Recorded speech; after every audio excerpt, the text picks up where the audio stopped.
ओम शनिश्चराय नमः। बोलो शनिदेव भगवान की जय। नमस्कार दोस्तों, स्वागत है आपका मेरे YouTube चैनल आर के भक्ति में। भक्तों, आज हम आपको शनिवार व्रत की कथा सुनाएंगे, जिसमें कि राजा विक्रमादित्य की कहानी का वर्णन है। इस कथा को सुनाएंगे। जो भक्त हमारे चैनल पर नए आए हैं वो हमारे चैनल को सब्सक्राइब कर लें, वीडियो को लाइक करें और कमेंट में ओम शनिश्चराय नमः लिखना न भूलें। आइए कथा को प्रारंभ करते हैं। एक समय में स्वर्गलोक में सबसे बड़ा कौन के प्रश्न पर 9 ग्रहों में वाद विवाद हो गया। यह विवाद इतना बड़ा कि आपस में भयंकर युद्ध की स्थिति बन गई।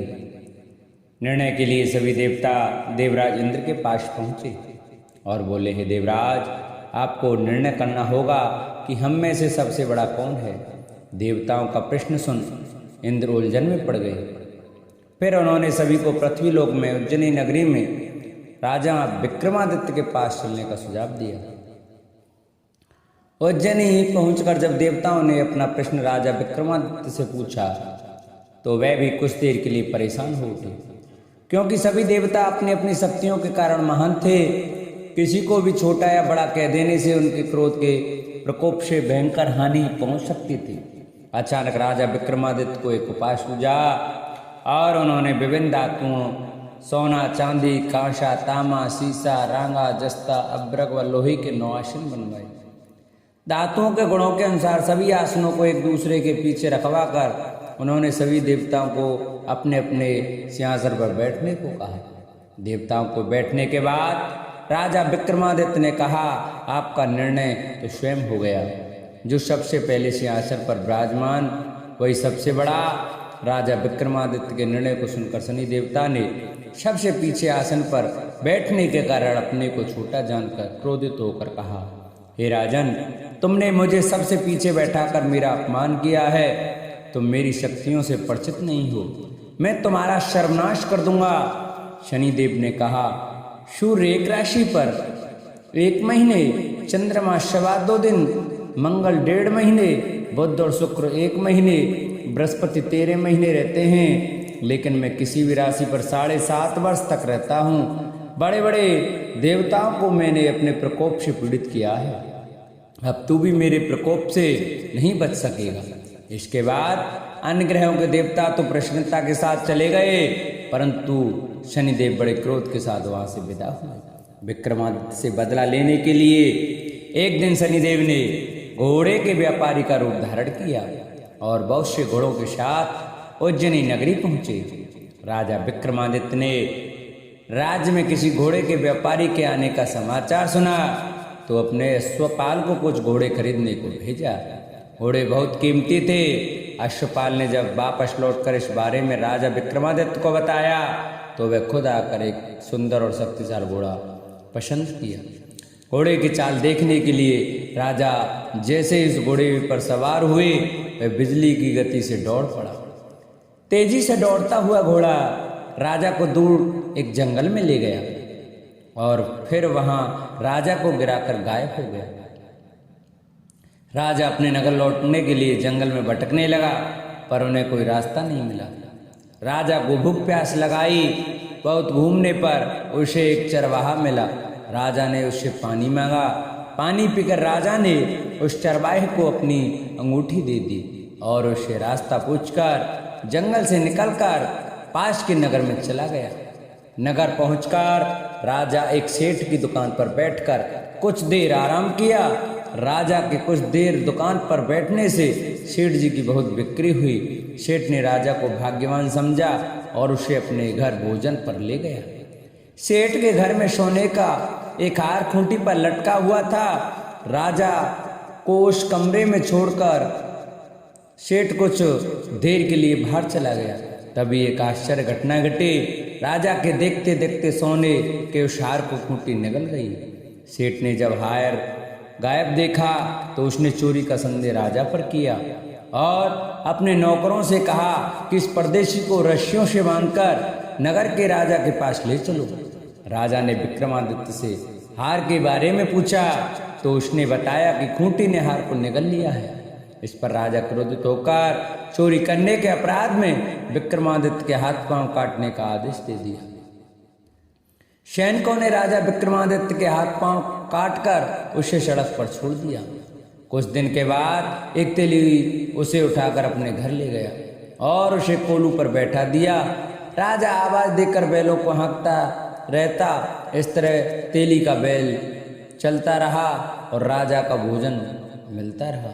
शनि के प्रकोप की 7.5 पूरी होने पर वर्षा ऋतु प्रारंभ हुई। एक रात विक्रमादित्य मेघमल्हार गा रहा था, तभी नगर की राजकुमारी मोहिनी रथ पर सवार होकर उस घर के पास से गुजरी। उसने मल्हार सुना तो उसे अच्छा लगा और दासी को भेजकर गाने वाले को बुला लाने को कहा।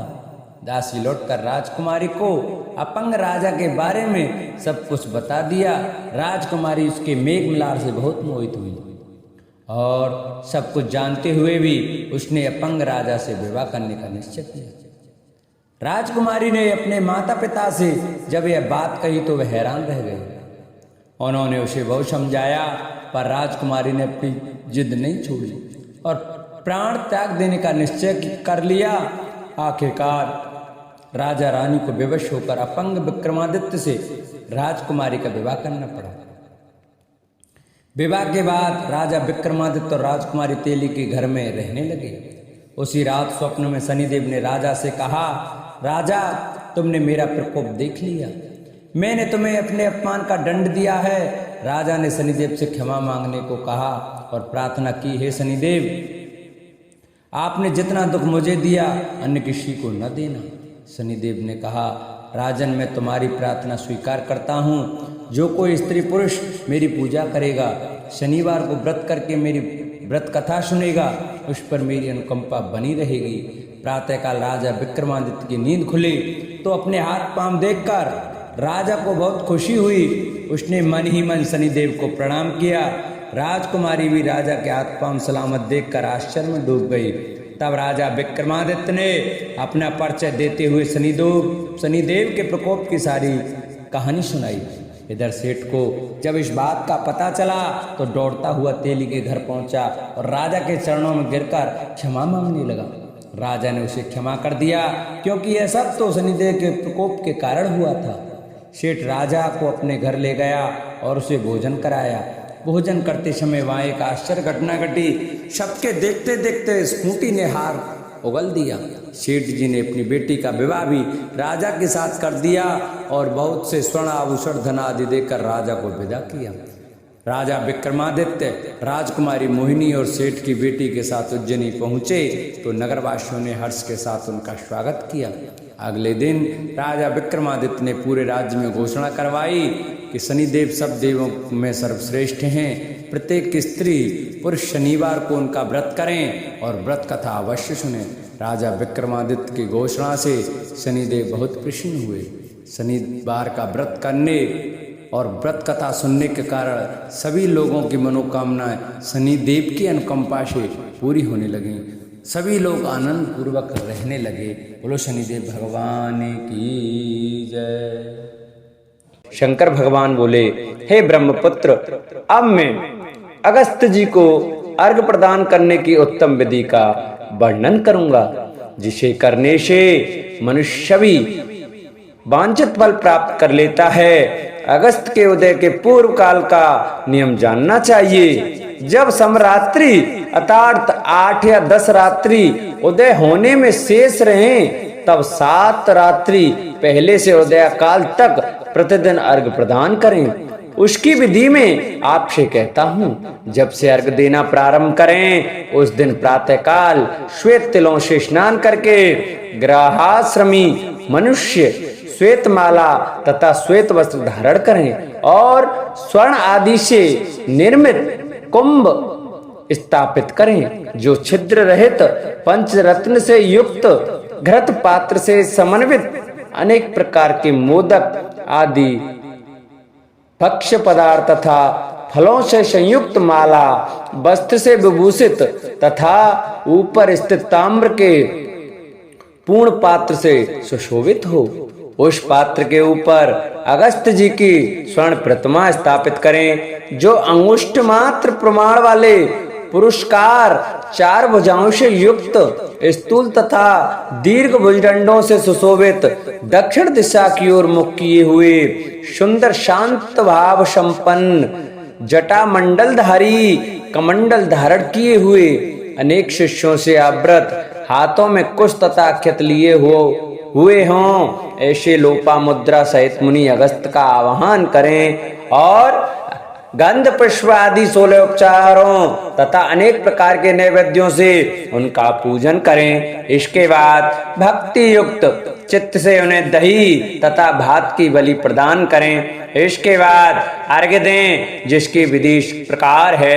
स्वर्ण चांदी ताम्र अथवा बांस के पात्र में नारंगी, खजूर, नारकेल, कुष्मांड, करेला, केला, अनार, बैंगन, बेजौरा नींबू, अखरोट, पिस्तक, नीलकमल, पद्म, कुश, दूर्वाकुर, अन्य प्रकार के उपलब्ध फल तथा पुष्प, नाना विधि भक्ष्य पदार्थ, सप्त धान्य, सप्त अंकुर, पंचवल्लभ और वस्त्र, इन पदार्थों को रखकर पात्र की विधिवत पूजा करें।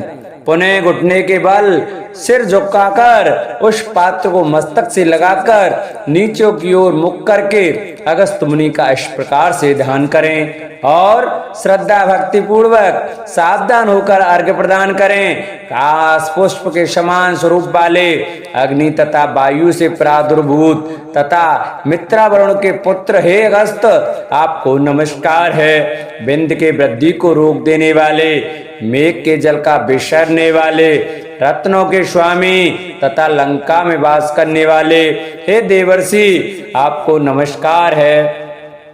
जिन्होंने आतापी तथा बातापी का भक्षण किया, लोपा मुद्रा के पति महाबली तथा श्रीमान जो ये अगस्त जी हैं, उन्हें बार बार नमस्कार है। जिनके उदित होने से समस्त पाप, मानसिक तथा शारीरिक रोग और 3 प्रकार के ताप, आदि देविक, आदि भौतिक, आध्यात्मिक नष्ट हो जाते हैं, उन्हें बारंबार नित्य नमस्कार है। जिन्होंने जल जंतुओं से परिपूर्ण समुद्र को पूर्व काल में सुखा दिया था, उन पुत्र सहित, शिष्य सहित तथा भार्या सहित अगस्त जी को नमस्कार है।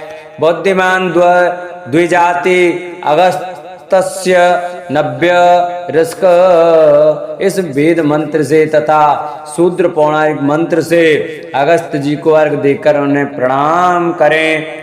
इसके बाद लोपा मुद्रा को अर्घ दें। हे राजपुत्री, हे भागे, हे ऋषि पत्नी, हे शमुकी, हे लोक मुद्रे, आपको नमस्कार है। मेरे अर्घ को स्वीकार कीजिए। इसके बाद अर्घ मंत्र से घृत की 8000 अथवा 108 आहुति प्रदान करें। इस प्रकार करके अगस्त जी को प्रणाम करने के बाद यह कहकर विसर्जन करें। बुद्धि से परे चरित्र वाले हे अगस्त, मैंने समन्वय रूप से आपका पूजन किया है, अतः मेरी यह लौकिक तथा परलौकिक कार्य सिद्धि को सिद्ध करके आप प्रस्थान कीजिए। इस प्रकार उन अगस्त जी को विसर्जित करके वेद वेदांग के विद्वान, निर्धन तथा ग्रस्त ब्राह्मण को समस्त पदार्थ अर्पण कर दें और मुख से यह कहें, सात्कार किए गए अगस्त जी ब्राह्मण रूप से स्वीकार करें। अगस्त ही ग्रहण करते हैं, अगस्त ही देते हैं और दोनों का उद्धार करने वाले भी अगस्त ही हैं। अगस्त जी को बार बार नमस्कार है। दोनों मंत्रों का उच्चारण करके दान करें। ब्राह्मण आदि पूर्व विहित वैदिक मंत्र का उच्चारण करें और शूद्र पौराणिक मंत्र का उच्चारण करें। उसके बाद स्वर्णमयी सींग वाली, दूध देने वाली, बछड़े सहित चांदी के खुर वाली, ताम्र के पीठ वाली, अत्यंत सुंदर कांसे की धोनी से युक्त और घंटा तथा वस्त्र से विभूषित श्वेत वर्ण की धेनु प्रदान करें। अगस्त मुनि के उदय के 7 दिन पूर्व से इस प्रकार अर्घ देकर ही 7वें दिन दक्षिणा सहित गौ प्रदान करें। इस प्रकार इस व्रत को 7 वर्ष तक करके निष्काम व्यक्ति पुनर्जन्म को प्राप्त नहीं होता और सकाम व्यक्ति चक्रवर्ती राजा होता है तथा रूप से आरोग्य से युक्त रहता है। ब्राह्मण 4 वेदों तथा सभी शास्त्रों का विद्वान हो जाता है। हे क्षत्रिय समुद्र पर्यंत समस्त पृथ्वी को प्राप्त कर लेता है। वैश्य धान्य संपदा और गोधन प्राप्त कर लेता है। शूद्रों को अत्यधिक धन आरोग्य तथा सत्य की प्राप्ति होती है। स्त्रियों को पुत्र उत्पन्न होते हैं, उनका सौभाग्य बढ़ता है तथा घर समृद्धि में हो जाता है। हे ब्रह्मपुत्र, विधवाओं का महापुण्य बढ़ता है। कन्या रूप गुण संपन्न पति प्राप्त करती हैं और दुखी मनुष्य रोग से मुक्त हो जाता है। जिन देशों में मनुष्यों के द्वारा अगस्त्य जी की पूजा की जाती है उन देशों में मेघ लोगों की इच्छा के अनुसार वृष्टि करता है। वहाँ प्राकृतिक आपदाएं निर्मूल हो जाती हैं और व्याधियां नष्ट हो जाती हैं। जो कोई भी अगस्त्य जी के इस दान का पाठ करते हैं अथवा इसे सुनते हैं वे सर्वश्रेष्ठ मनुष्य पापों से छूट जाते हैं और पृथ्वी लोक में दीर्घ काल तक निवास करके हंस युक्त विमान से स्वर्ग जाते हैं। जो लोग जीवन पर्यंत निष्काम भाव से इसे करते हैं वे मुक्ति के भागी होते हैं। इस प्रकार श्री स्कंद पुराण के अंतर्गत श्री सनत कुमार संवाद में श्रावण मास महात्म्य में अगस्त अर्घ्य विधि नामक 28वां अध्याय संपूर्ण हुआ। बोलो शंकर भगवान की जय, बोलो अगस्त जी की जय। जिन भक्तों को हमारी कथा अच्छी लगी हो, हमारी वीडियो अच्छी लगी हो, वो हमारी वीडियो को ज़्यादा से ज़्यादा शेयर करें जिससे कि और भी भक्त हमारी कथा को श्रवण कर सकें और प्रभु के परम पद को प्राप्त कर सकें। हमारी वीडियो जो नए देख रहे हैं वो हमारे चैनल को सब्सक्राइब कर बेल आइकन दबाएं और लाइक करें और कमेंट में हर हर महादेव जरूर लिखें। बोलो शंकर भगवान की जय।